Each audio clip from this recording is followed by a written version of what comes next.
Las conflictivas situaciones socioeconómicas y la inestabilidad política se fueron agravando poco a poco en México, y finalmente, en 1852, el presidente Mariano Aristas renunció y esto ocasionó una crisis que orilló a los partidos a llamar a Santa Anna. Los conservadores ya habían conformado un verdadero partido bajo la dirección de Lucas Alamán. Pretendían utilizar a Santa Anna como su instrumento para establecer la monarquía. Santa Anna realizó reformas en la administración pública, centralizó más el poder y gobernó a su manera. Los estados se convertían en departamentos. La libertad de prensa fue suprimida. Aumentó el ejército en una cantidad de 90,000 hombres. Se creó el himno nacional. Se declaró a Santa Anna dictador vitalicio y se le concedió el título de Alteza Serenísima. El colegio militar fue reorganizado y aumentó la construcción de caminos. Los miembros del Partido Liberal como Juárez, Ocampo, Mata y Arriaga fueron desterrados, y el territorio de la Mesilla fue vendido a Estados Unidos. Este último acontecimiento generó mucho descontento, y los liberales se levantaron en el Plan de Ayutla, encabezado por Juan Álvarez, Lorenzo Villarreal e Ignacio Comonfort, cuyos objetivos fueron destruir el poder de Santa Anna y a otros funcionarios que, al igual que él, se ganaron la desconfianza del pueblo. La Revolución de Ayutla se apoyó en los principales liberales y republicanos sostenidos por la Primera República Federal. Cuando el plan se difundió por distintos lugares del país, el gobierno santanista intentó sofocar el movimiento y amenazaban con fusilar a todos los que fueran sorprendidos con armas. Santa Anna fracasó en este intento y el 8 de agosto de 1855 abandonó la presidencia.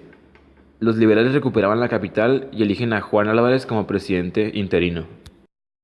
El triunfo de la Revolución de Ayutla puso fin a la era santanista y se inició la nueva etapa conocida como Reforma. Con la salida de Santa Anna del poder, los partidarios se enfrentaron a dos proyectos de nación, que era la República Federal, representativa, popular, secular, y también la monarquía centralista y católica.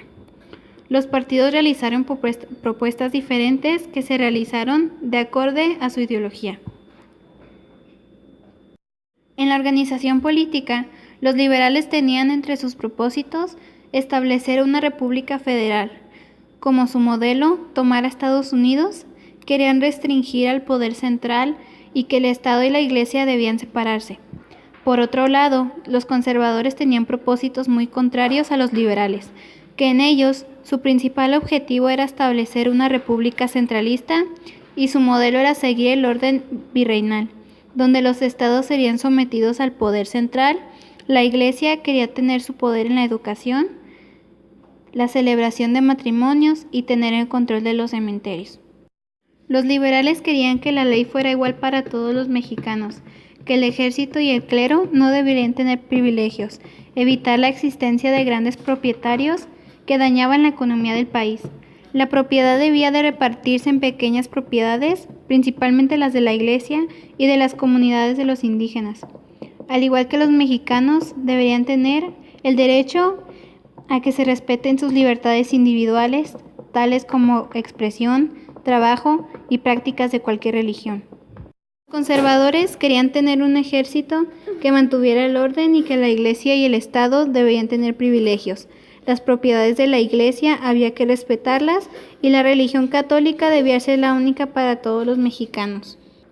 En octubre de 1855 se convocaron las elecciones para el Congreso Constituyente y en noviembre se expidió la Ley Juárez, la cual suprimía los fueros militares y eclesiásticos y abolía el privilegio de ser juzgado por sus propios tribunales en delitos de orden común.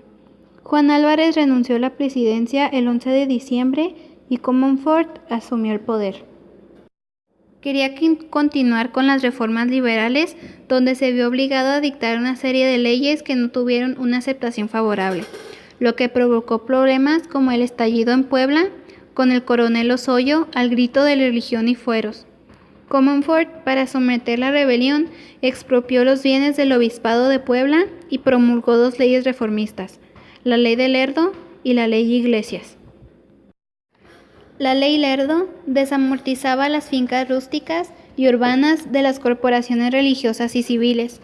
La Ley Iglesias prohibía el cobro de obvenciones parroquiales a los pobres. además de acabar con la coacción de votos y la desaparición de la Compañía de Jesús.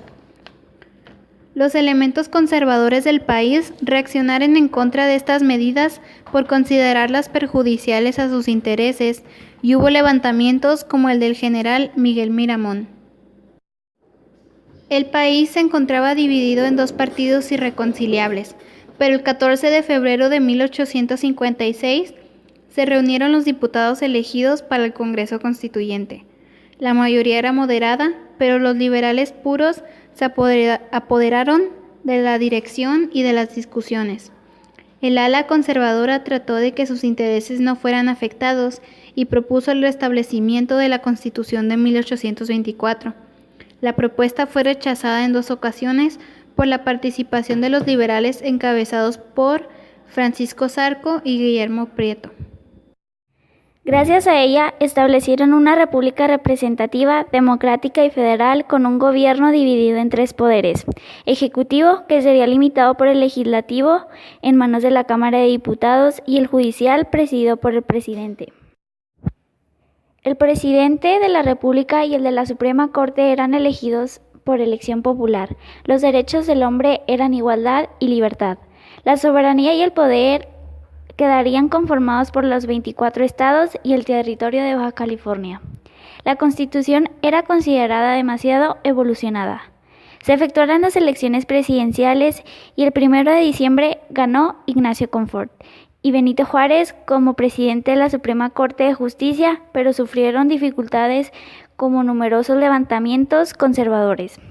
Su libertad de acción estuvo limitado y las arcas de la nación estaban vacías.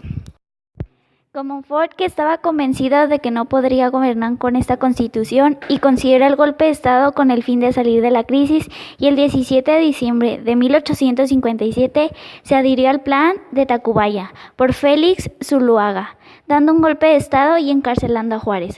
Con este plan se abolió la Constitución de 1857, confirmación de Comonfort como presidente y una nueva constitución. Comonfort se dio cuenta de su error al aliarse con los conservadores, liberó a Juárez y formó un pequeño ejército para tomar el control de México. Juárez fue presidente y el 19 de enero de 1858 declaró el gobierno de la República en Guanajuato. Un militar nombró presidente a Félix Zuloaga. El país tuvo 2 presidentes y 2 gobiernos, lo que dio inicio a la llamada Guerra de Reforma. Tratados celebrados durante la Guerra de Reforma. Liberales y Estados Unidos, conservadores y España. Las disposiciones de los primeros eran el libre tránsito por el Istmo de Tehuantepec y la frontera norte, así como la posibilidad de intervenir militarmente en México. De los segundos, sus disposiciones eran el reconocimiento del gobierno de Miramón y la creación de un protectorado español. Miramón contrató un préstamo con el banquero suizo Jecker y se apoderó del dinero de la representación británica.